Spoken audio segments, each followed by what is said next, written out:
This is SSPTV News, brought to you by Samsung Productions and the Hazleton Standard Speaker. This week's First Friday in downtown Hazleton is filled with fun. We'll tell you all about it next. Welcome to a new week of possibilities. Thank you for starting it with us. I'm Ken Kara with your local information from SSPTV and the Hazleton Standard Speaker. After 5 years, 1 World Series title, and 4 trips to the postseason, Joe Madden leaves the Chicago Cubs with the second best winning percentage for a manager in team history. The Cubs chose not to offer the manager an extension after his contract expired after the 2019 season. Madden and Cubs president of baseball operations, Theo Epstein, held a press conference where the Hazleton native said, quote, "Change can be very good for everybody involved. I'm eternally grateful," unquote. The Cubs missed the playoffs this season for the first time in Madden's 5 years in charge. I discussed Madden's time in Chicago with Standard Speaker sports editor Dave Seaman this week on our sister show, Community and EPA News. The Federal Aviation Administration and the National Transportation Safety Board are investigating the cause of a helicopter crash over the weekend at the Bloomsburg Fair. This is Facebook video taken after the crash of the sightseeing helicopter in the main parking lot area Saturday evening around 7:30 p.m., the final day of the fair. The Fair Association issued a statement on Sunday which reads in part, quote, "The Bloomsburg Fair Association works tirelessly to ensure safe and comfortable experiences are had by all our guests. While details regarding the incident are under investigation by the FAA and the NTSB, we will remain committed to this goal for our patrons and continue to pray for the 3 persons injured in the crash," unquote. Meanwhile, Fair President Paul Reichert issued a statement thanking everyone for his 8 years at the helm. This was Reichert's last year as Fair President. Well, what do you get when you mix a scavenger hunt, Halloween, and a sampling of seasonal spirits? You get this month's First Friday celebration in downtown Hazleton. Our Lisa Sugart sat down with Krista Schneider, the executive director of the Downtown Hazleton Alliance for Progress, to get all the spooky details. So October has traditionally been like a Brews and Bites walk or an Oktoberfest theme. This year we're combining it with something else that we've done in the past, which has been a scavenger hunt. And it's going to have a Halloween theme. So there's over a dozen businesses, locations participating, and each people who register, they could come. In fact, we're encouraging people to dress up, come in costume, because there will be a prize for best dressed. It's a family-friendly event. You know, if you want to bring your kids to participate in the scavenger hunt, you can do that. There's going to be clues. You'll get a clue sheet. The clues will direct you to different locations. You have to answer the clues correctly, and if you turn in your sheet at the end of the night and based on how you answer the questions, if you got them all right, you'll be entered into a drawing. And there's some really neat prizes too. So there's going to be tickets to different fall seasonal events in the area, including like Eckley's Lantern tours, which are always really well attended. Some other fall events like tickets to the Penguins games as well. So really nice prizes that we're going to have available.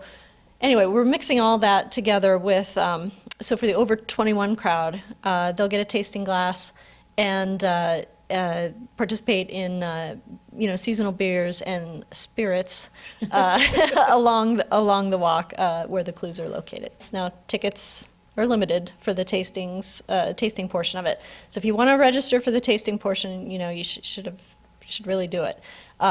Teams of 2 people, $20 per team, and then, like I said, kids could participate as well, under 12, free of charge. Now they won't get a tasting glass, but they'll have like a little plastic cup or something for the non-alcoholic alternatives.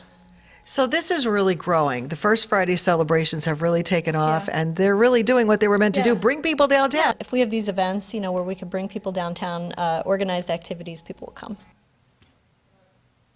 Thanks, Lisa. Spirit Walk, I get it. All the fun happens this Friday from 5 p.m. until 8 p.m. in downtown Hazleton. For tickets and information, go to downtownhazleton.org.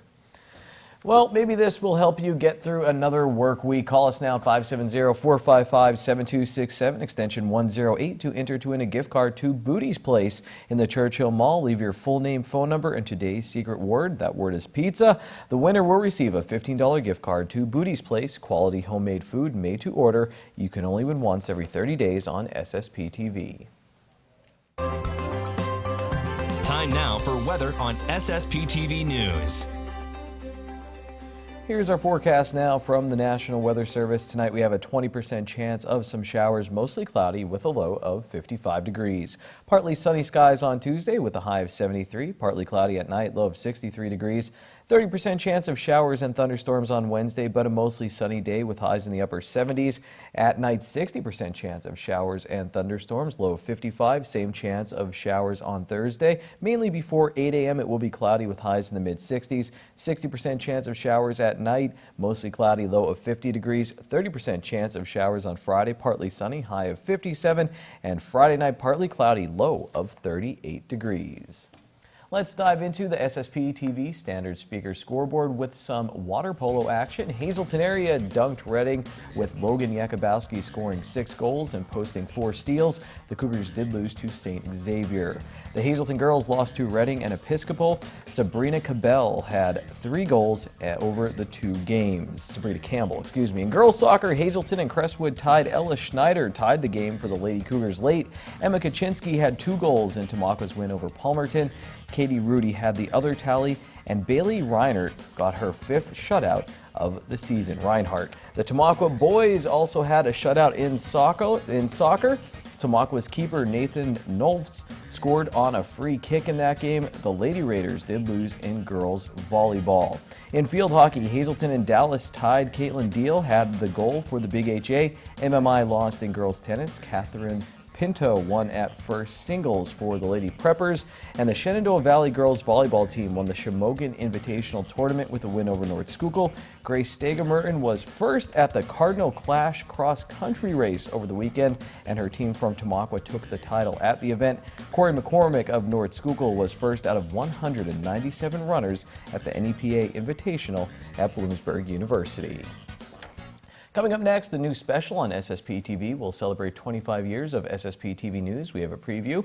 And in sports, a former Hazleton area high school athlete is making waves in the powerlifting world. Hear her story in just a bit. Watch SSPTV in Hazleton on Service Electric Cablevision Channel 13 and in HD on Channel 513. Good evening, everyone. Here's today's Talk of the Town. Help Mama Millie's Bakery in Pottsville by voting them as the sweetest bakery in America. Voting is available at sweetestbakeryinamerica.com. The deadline to vote is tonight. And the 4th annual Choose Life Gala will be held on Monday, October 21st at Capriati's Catering in McAdoo. Anyone wishing to attend must RSVP by tomorrow. And that's today's Talk of the Town. SSPTV News would like to send sincere condolences to the family and friends of these recently departed. Christine H. Bobby of Freeland, Mass will be Wednesday at 9:30 a.m. at St. Anne's Church. The McKeewell Funeral Home is in charge of arrangements. Ann Dolan of Hazleton, Mass will be Wednesday at 10:30 a.m. at Church of St. Gabriel. Friends may call Wednesday from 8:30 to 10:30 a.m. at the church. The Joseph B. Conahan Funeral Home is in charge of arrangements. Mary E. Fendrick of Hazel Township, Mass will be Tuesday at 10 a.m. at Church of St. Joseph. Friends may call Tuesday from 9 to 10 a.m. at the church. The Frank J. Bonin Funeral Home is in charge of arrangements. And Gerald G. Zajac of Sugarloaf Township, Mass will be Wednesday at 10 a.m. at St. John Bosco Roman Catholic Church. Friends may call Wednesday from 9 to 10 a.m. at the church. The Frank J. Bonin Funeral Home is in charge of arrangements. Today's social and obituary report is brought to you by Harmon Funeral Homes and Crematory. Call 570-788-0977 or go to harmonfuneral.com.